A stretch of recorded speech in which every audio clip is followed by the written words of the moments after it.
Loveless relationship. Warning: very long post ahead. I will try my very best to keep my thoughts in somewhat of an order.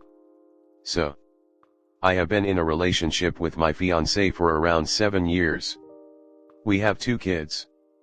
I feel our relationship is out of the ordinary and basically platonic, bordering somewhere between brother and sister and old married couple at this point, and honestly has been for longer than it hasn't. Backstory: when we met, I was working as an escort and we were both in active addiction. I think we were both lonely. I latched onto the idea of having a consistent friend, as I was used to constantly traveling the country and meeting people for an hour at a time never to see them again. I think he felt like he saw something more in me than just my line of work. Maybe a bit of a savior complex? Or at least he felt the need to look out for me in a sense. We spent a lot of time together every day. I guess I started to feel like we were something of an item. We were having sex and spending most of our time with each other. A couple of months in, I ended up pregnant. I went to Planned Parenthood as soon as I found out. Turns out I was around 17 weeks along. My drug of choice was meth. I couldn't even remember the last time I had a period, and it was not at all obvious physically that I was pregnant. I was emaciated, surviving off of Haribo gummy bears and yellow Red Bulls. I decided an abortion was the right thing to do. I couldn't fathom the harm I had probably already caused that fetus. I was fully confident in my decision, but it was still extremely traumatic for me because I was so far along. It was a 2-day process, painful and just so sad. I had been staying in hotel rooms prior to the abortion, but stayed at his house with him during and after. Over time I stopped working, and lived with him full time. Our days basically revolved around picking up drugs / using them, hanging out, nothing really. At this point I'm not making money, I'm relying on him for everything. We had different drugs of choice, so my needs always came last in that department. I was often left at home with nothing to get me through the day, no concrete answers from him as to when he would pick up or get home, and we fought a lot. But I was dependent on him, and also felt like we were in some sort of relationship.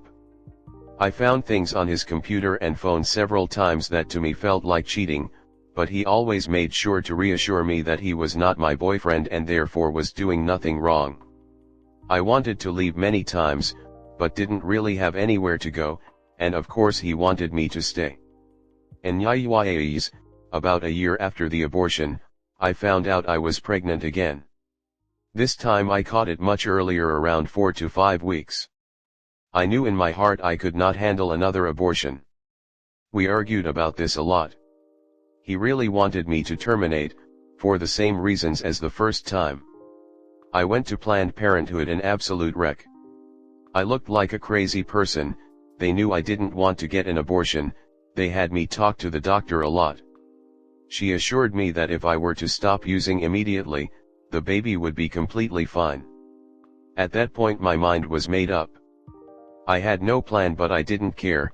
I couldn't do it again. He basically had to accept his fate and come to terms with the fact that he was gonna be a dad.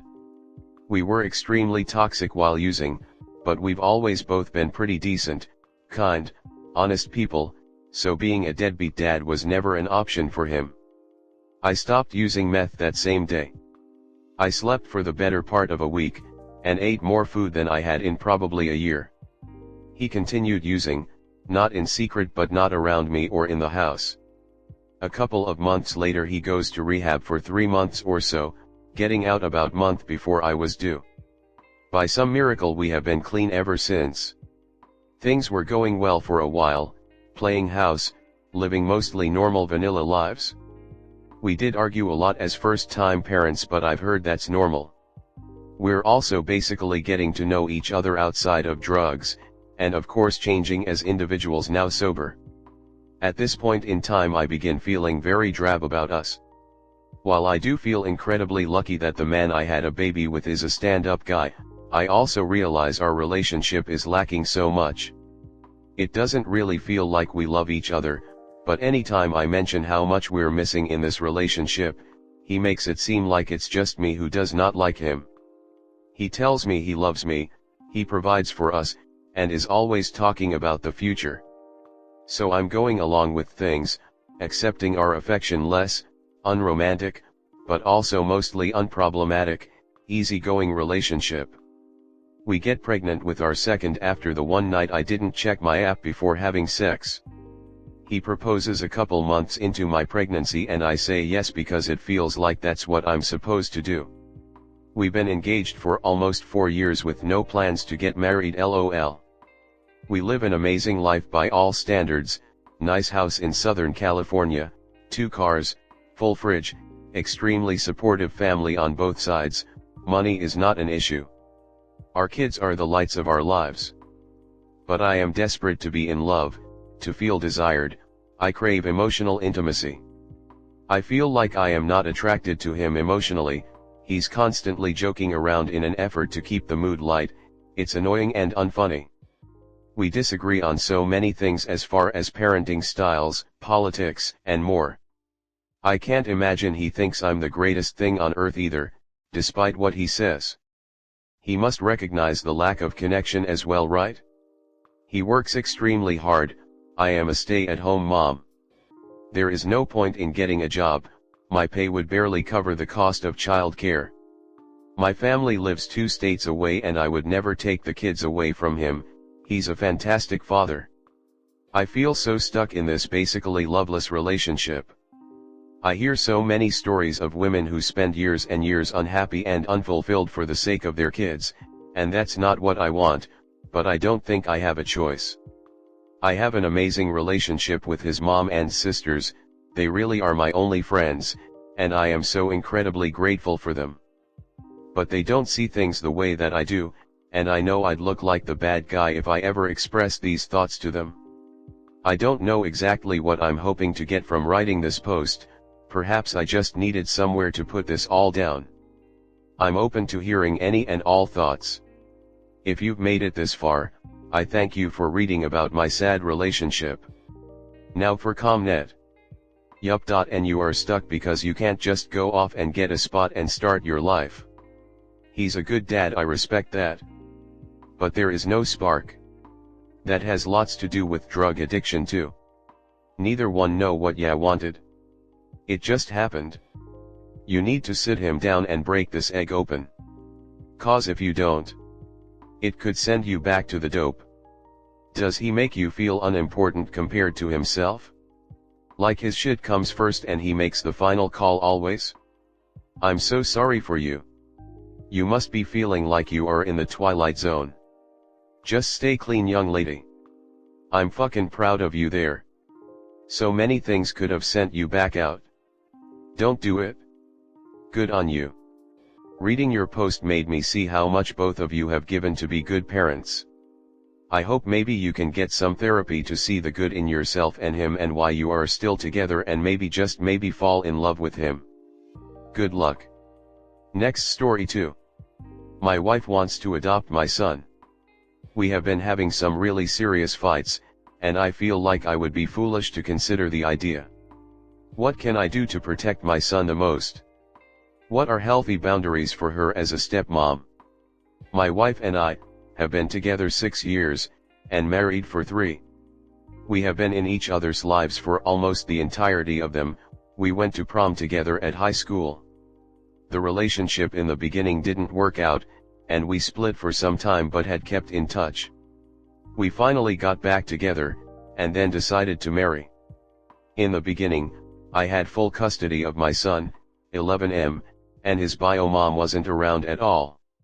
We married, and then shortly afterward his bio mom decided she wanted back in his life. My wife was essentially his only mother for 3 years, and when our relationship started had no reason to assume that wouldn't be the case. When bio mom came back into his life, starting with visitation, things became completely nuts. There was what felt like constant conflict. When my wife got an opportunity for a really well-paying job in Atlanta, we decided to move. This, however, didn't help the situation. We have had a rocky past, but she decided to marry me despite the issues. When we got married, things started out pretty good. However, At this point, a whole slew of issues has occurred, including physical violence and verbal abuse. The verbal abuse has started happening in front of the kids as well. We are in counseling with a very good marriage counselor, but things still seem to be spiraling. We went back to Indiana to see my parents, and on the way, because I disciplined our son, she refused to get back in the car. I had to entertain our children while she sat at a gas station for 2 hours, even after I begged her to get back in the car. She then verbally accosted me, saying some really negative things, including about my autistic son who she expects to be able to adopt. I would absolutely classify it as abuse, both to myself and my son, as well as the other kids. I told her she was being a shit parent, and that is my piece. She said we should just divorce, and I said fine. We got to Indiana and things were still just bad. I tried to confront her with a book on BPD and she flipped out and asked for a divorce again in front of my mother and my autistic son. She walked into the rain and threw the book over the fence into a ditch. She decided to change all of our passwords on our bank accounts, a STR that I help manage as able, moved money, everything. I didn't find out until she lost her phone the next day, and we were unable to access our bank accounts, the STR site we needed to communicate to guests, the codes to get into our house as they were electronic and changed as well. It was bad. I had to make an important call when we stopped at a restaurant while working on the STR, and because it took too long while she waited with the kids, she just got up and left with the only card that we could use that we knew had money.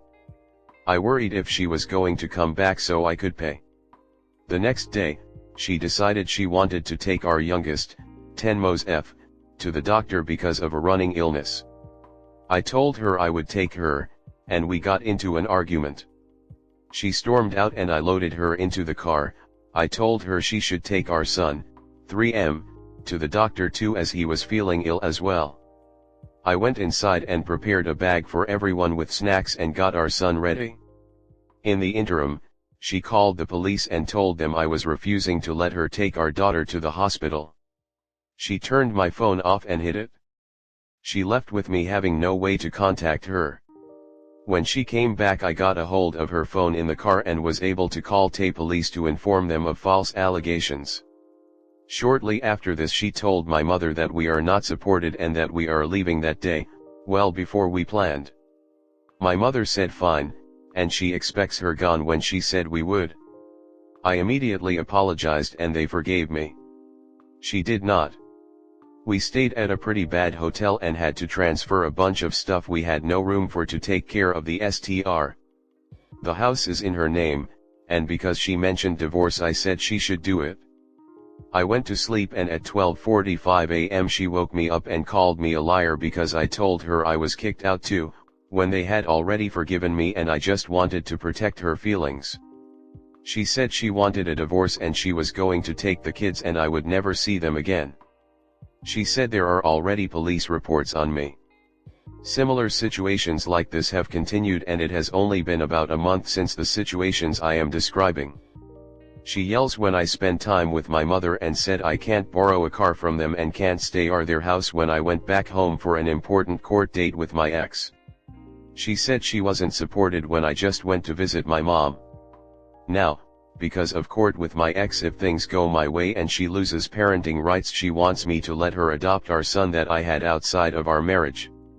I feel like that would be nuts, as she has already said she plans to just bounce and I never see the kids again. She disagrees.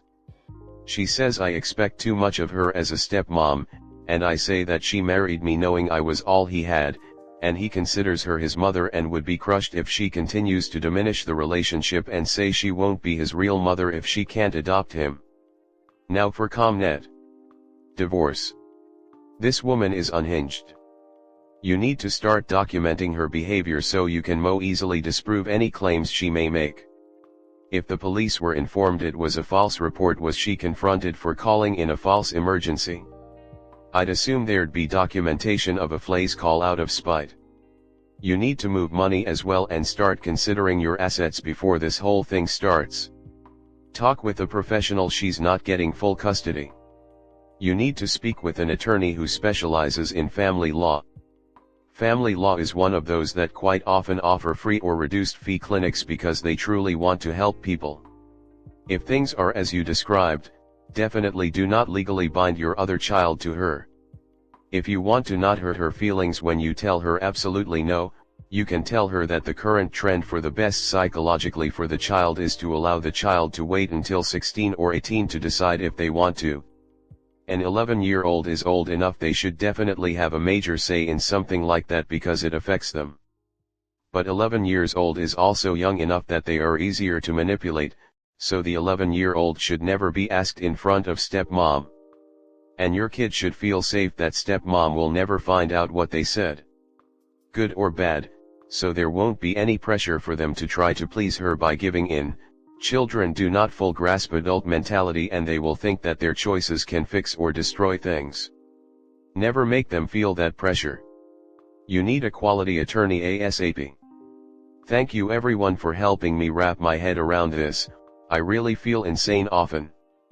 I was medically discharged from the Navy and have worked really hard to heal, and she has been a huge part of that. I also have known her since sophomore year of high school, but we didn't get back together until 2017.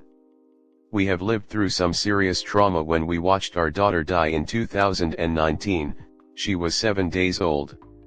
This is why I really feel like with counseling we can try and get through this, but she has gotten really, well, like I have said above, especially in this last year. I don't believe/like to think that this is one of those, she is an abusive spouse and will keep leading me on. I am absolutely not a saint myself. Again, I really appreciate everyone weighing in on this situation. I won't be able to comment much, as I don't want her finding out about this thread and getting really upset again. I just want to figure things out. To quote a licensed social worker, a wounded inner child will refuse to give up on a bad relationship's potential, so it is understandable why you keep trying to hold on.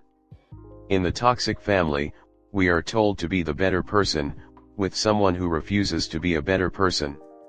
If protecting yourself from emotional abuse is seen as selfish, then embrace being wholeheartedly and unapologetically 100% selfish. Be selfish for your kids because they don't have the ability to stand up to her.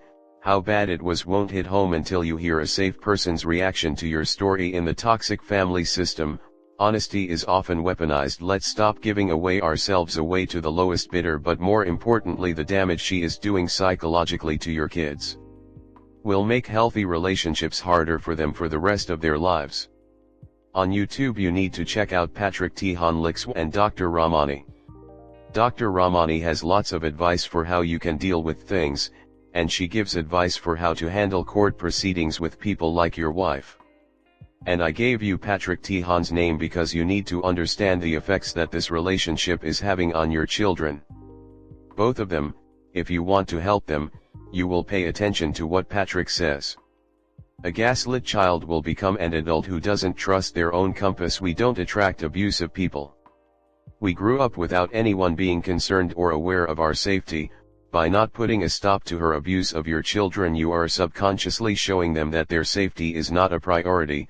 Children who grow up in abuse will hide problems, abusers, needing help. Abused children can feel intense shame about being a member of a toxic family, when in reality, they are stuck in a system that they didn't get to choose. How you tried to be loved as a child is most likely your stuck place in the present. Having to wait for the safer parent to come home can greatly impact our relationships in adulthood. When a child is not the center of someone's world in a good enough way, then they will try to find a home with anyone who will take them, and that is part of how they keep ending up in abusive relationships. When children are not allowed to hate being abused, they will start to hate themselves. You can be abandoned every day and still be home, every time she abuses him, mentally or physically. By not putting a stop to it, in the child's subconscious psyche they have been abandoned by you. My mom was abusive and my dad didn't stop it. I hold more resentment towards my dad than I do my mom, because he stood by and let a damaged person abuse us and didn't protect us. All three of us kids all are more understanding and have longer fuses with mom than with dad. Not on purpose, not to be mean to him. but the less safe parent is broken and for whatever reason doesn't control themselves, but the safer parent should have known that it was wrong for a child to have to go through this stuff, and the safer parent had the ability to step in and protect the children. The safe parent had the ability to leave, had the ability to reach out for help from family/friends/ many of the social services available, and knew that logically the kids should have been safer. You need to ask yourself now, how much do your children truly matter to you? Not trying to be mean or harsh, talk to psychologists. It is quite common for the safer parent to get just as much or more blame than the unsafe one.